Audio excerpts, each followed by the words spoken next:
Alam mo, kaya mo na. Ba, sinisinan mo ba ako? Ano ba, huwag kang ang praning. Namili lang ako dyan, no? Ito, oh. Nagkataon, nakita kita na naglalakad-lakad dito. Bakit? Anong bakit?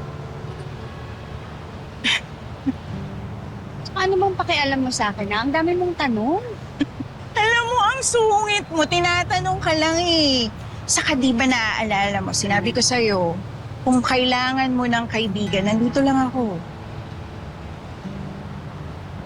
Gusto mo talaga akong tulungan. Hmm, Tulungan mo kaya ako hanapin yung tatay ko, no?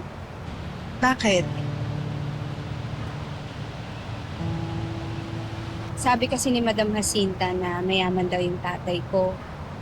Eh ayaw din naman sabihin sa akin ni nanay kung sino talaga siya. Sa totoo lang, gusto ko na talagang umahon sa hirap. Para balikan ko yung mga taong umapi sa akin sa campus at pagsasampalin ko sila ng pera. Alam mo, alam mo, nakakatawa yung scenario at eksena na ginawa mo sa utak mo, napaka-teleserye.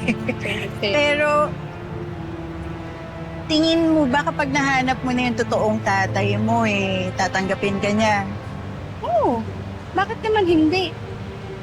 Pagbabayaran ko siya sa lahat ng mga atraso niya. Alam mo, malabo yung iniisip mo eh.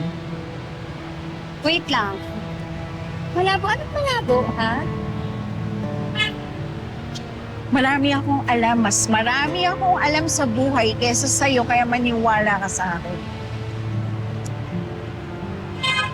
Wala ka rin palang kwente. Diyan ka na.